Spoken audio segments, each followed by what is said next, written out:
Welcome back to Let Me Dansplain, the very best podcast for all Kardashian related news. We have play by play brand affiliations for Kim, who she picked up, who she dropped, the craziest bloopers from Khloe, and the most undeniably funny Pete Davidson memes that you will ever see in your entire life.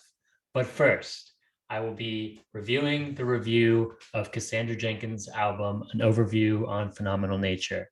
Um, this album came out a little over a year ago, and immediately after listening to one of the songs on here, Hard Drive, I texted a couple of my buddies and said, "This is the song of the year. This is in February," and it actually made it to the top of a lot of like music sites lists. So this was like a very immediate it's only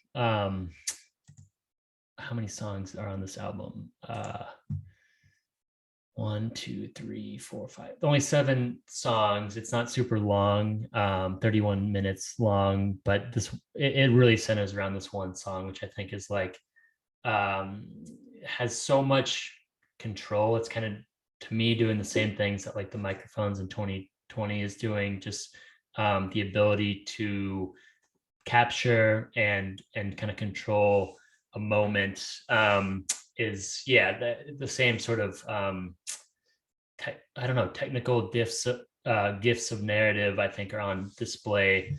So let's see, where am I? This was given an 8.3 by Sam Sotomaski.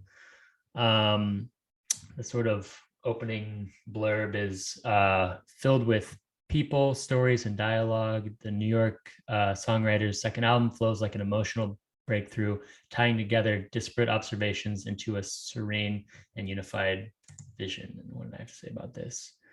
Oh yeah, just right off the bat, I would do absolutely obscene things to get a date with Cassandra Jenkins, like incur the early withdrawal penalty on my 401k if there was like some dollar amount that could make this happen.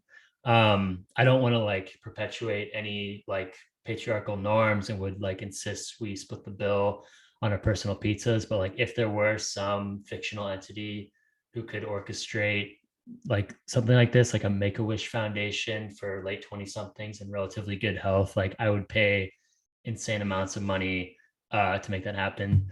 But yeah, so if anyone out there, I know my mom's probably the only listener to this right now, but if you can make it happen, mom, you know, I'd be in heaven. Okay, so I think that was all I wanted to say. That's this week's episode. No, I'm just kidding. Okay, so here we go. So another one of her, a blurb I kind of highlighted: a New York native, as interested in telling stories as she is in collecting them, Jenkins seems to kick into action when people preface their thoughts this way. When she senses someone about to reveal something honest and intimate, useful.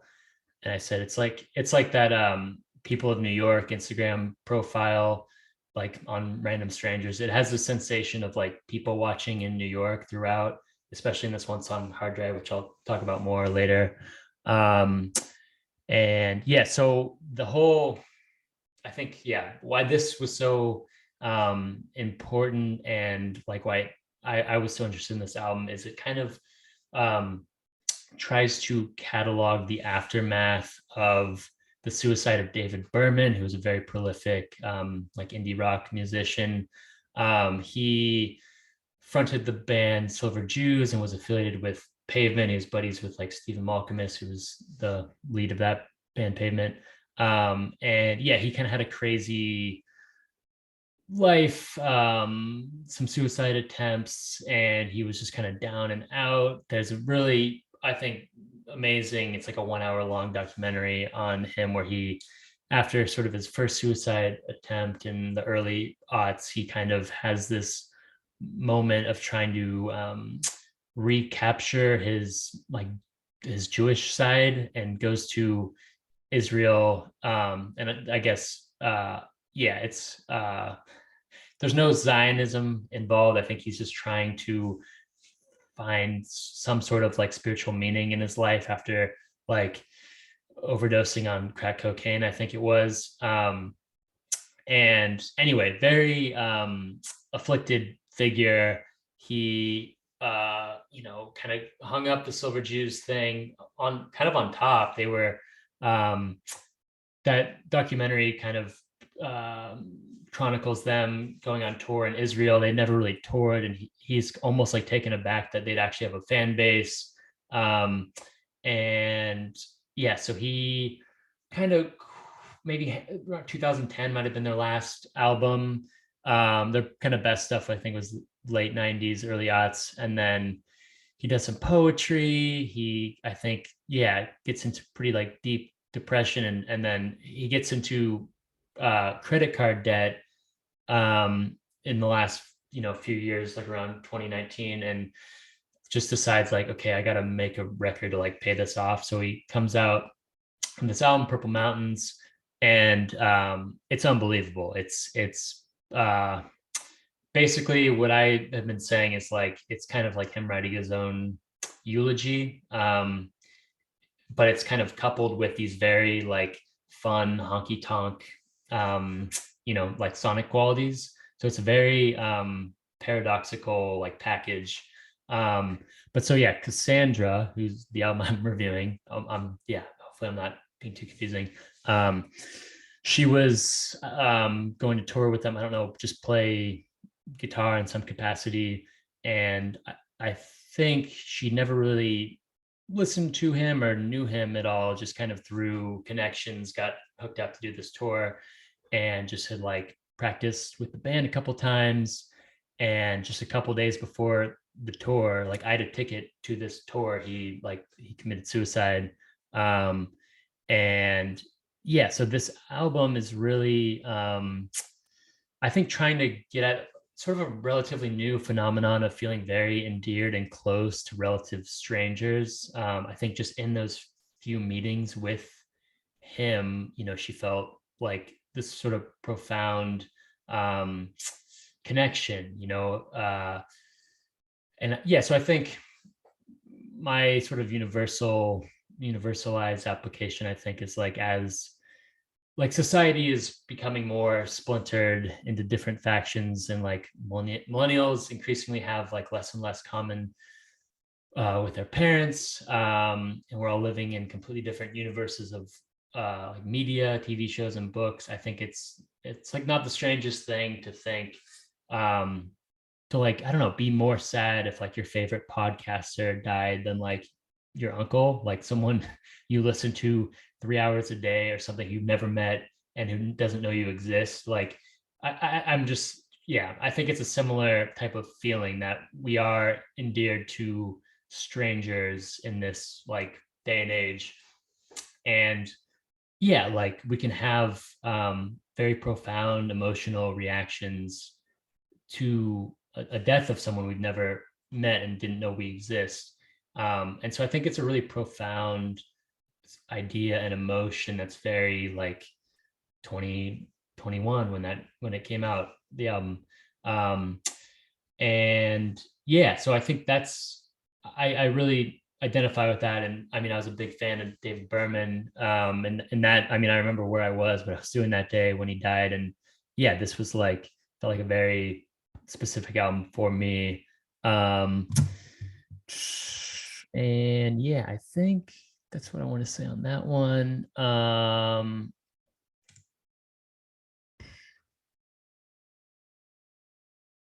Yeah, another line. Working with producer and multi-instrumentalist Josh Kaufman, Jenkins keeps the album focused and breezy. In just over half an hour, it features one perfect song, The Dazzling Hard Drive, 5 excellent ones, and an instrumental coda.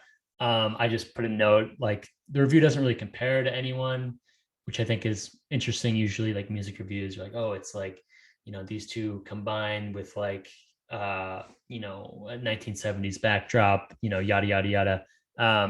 But yeah, not really doing that. I think it is a unique enough project that it doesn't need that. So not a critique on the review, just kind of yeah, I think what's mostly driving this is the sort of high concept of I don't know if you call it high concept, but just yeah, her interaction with David Berman and just this unique kind of like postmodern loss, if you will. And yeah, I think that's what I want to say there. Oh yeah, I think I like saw this in other interviews. Another line from this review: with the exception of Michelangelo, a thematic overture that summons the understated wisdom of Amy Man. I don't know what that is. Jenkins composed the entire album in Kaufman's studio over the span of a week. So I don't know exactly what that means. If she, like, I thought I read or listened somewhere where she just had like notes of like loose ideas of lyrics, and they just kind of like shit can this thing into being this amazing album, which is like insanely impressive. Again, I don't know the details of like how true that is, how like undeveloped this was when they kind of met in day one of that week. But anyway, it yeah, it wasn't a multi-year long endeavor. Although I think the emotions leading up to this and the thoughts kind of were. Okay. Mountains. The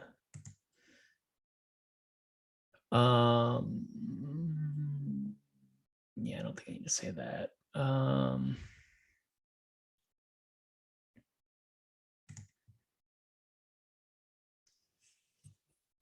Yeah.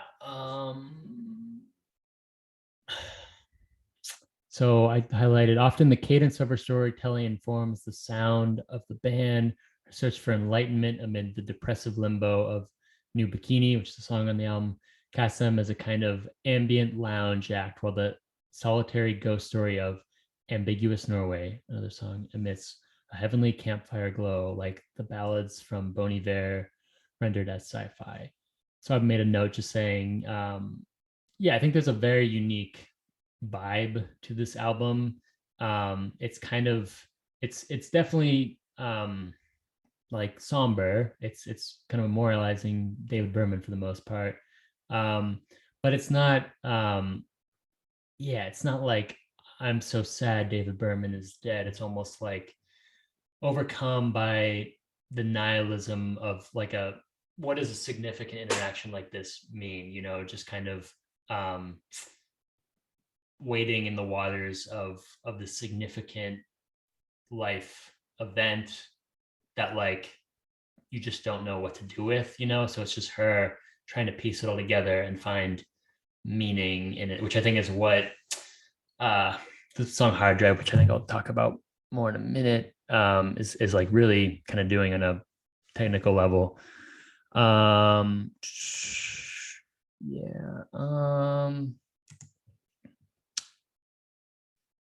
Yeah, I think I can skip that. Oh yeah, another this is why a song like Crosshairs with its heartsick plea to fall apart in the arms of someone entirely strange to me does not come across like rock bottom desperation. From Jenkins, this is a prayer, her belief that shared vulnerability can lead to its own kind of strength. And my note says, I'm just saying, like, if you need someone entirely strange to fall apart in the arms of, like, I can be that person. Just another little shameless plug there. Okay, let's see. So I think I'll just read. This is sort of the last paragraph of the review talking about Hard Drive. The album's gravitational center and her peak as the songwriter is Hard Drive. Over a steady, slow building arrangement, Jenkins recites each verse in her speaking voice, undistracted, letting us into four distinct scenes: an art exhibit, a bookshop, a driving lesson, and a friend's birthday party. Here, Jenkins meets a psychic who offers a few words of hope and guides her through a breathing exercise. Somewhere along the way, in Jenkins' retelling, a transformation takes place. Singing in the second person, she becomes the psychic. The drums cycle uphill and the band crescendos toward a psychedelic sunrise of pedal steel and ringing open major chords. We're going to put your heart back together, she promises.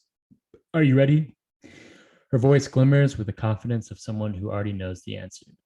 Yeah, I mean, I think that's a great close. Kind of gets at the idea of that song. I think just more specifically, I kind of want to talk about it.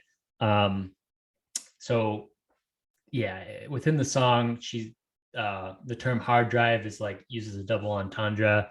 I think the bookkeeper um has some line where he's positing like astrology type thought and kind of says, the mind's just a hard drive, like, the vaccine has a microchip in it, like a QAnon adjacent, like woo woo type person.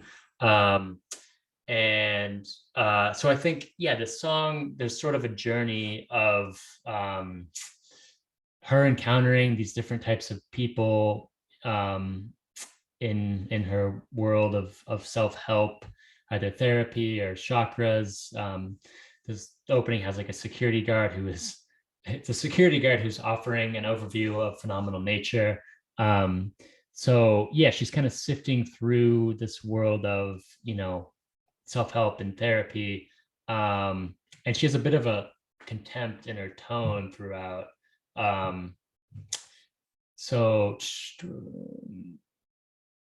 so yeah, so towards the end she kind of turns the hard drive comment from the bookkeeper and spins it into her own version. So she's learning to drive a car at like 30 something, I guess, in New York, learning to drive a car. She's saying this is a hard drive, like this is a difficult drive, kind of like, you know life is a hard drive. um so she's kind of incorporating the language she had contempt for and is kind of leveraging it in her own way, which I think is like a brilliant commentary on the times. Like, the stuff self-help is only useful if you are like conscientious and willing to be honest with yourself and your surroundings. Like, there are cheap versions of this stuff that don't require like a person to take stock of themselves and their emotions. And like, you kind of see her sifting through it and finding her own resolve. And so yeah, that's why it's an insane song. I kind of want to play. I think I had a just a little bit queued up here.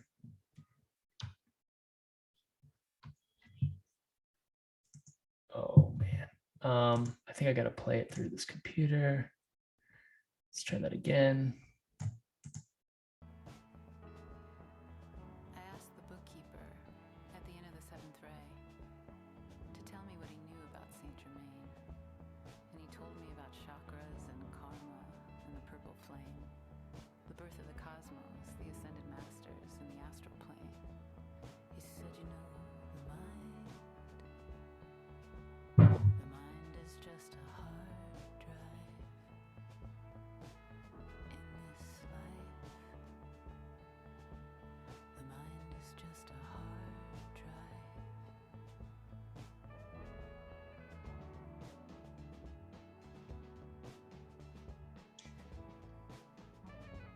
So yeah, that's just a portion, the bookkeeper part I was talking about.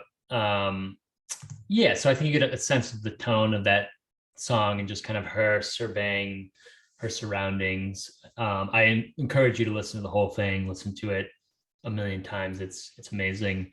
But yeah, I think that's mostly what I wanted to say. Oh, I thought there was one more thing. Damn, I should. Well, what was I just thinking of? I was gonna rate this, but then I was gonna do something else. Maybe I'll leave a comment if I remember it. This old fashioned is kicking my ass right now. Okay, yeah. Oh yeah, I think it was just related to the rating. Yeah, I think 8.3, so like fine score. The review is fine. I think could have done a little bit more to impress upon the reader, like who David Berman was and kind of yeah, just how insane his death was. And I think, yeah, I mean, it kind of has strong language. It called it a perfect song, but I think for me, I want more of like you know, do whatever you have to, like divorce your spouse, like abandon your kids, do whatever you have to do to listen to the song right now. Like, that's the kind of song this is. And there just wasn't that urgency. So yeah, I'll give this review a 7.9 just for those two things. Yeah, let's see. I think that is it. I don't have any cheesy giveaways or NFTs this time. So I think we'll just call it here, and I'll see you next time. Take care.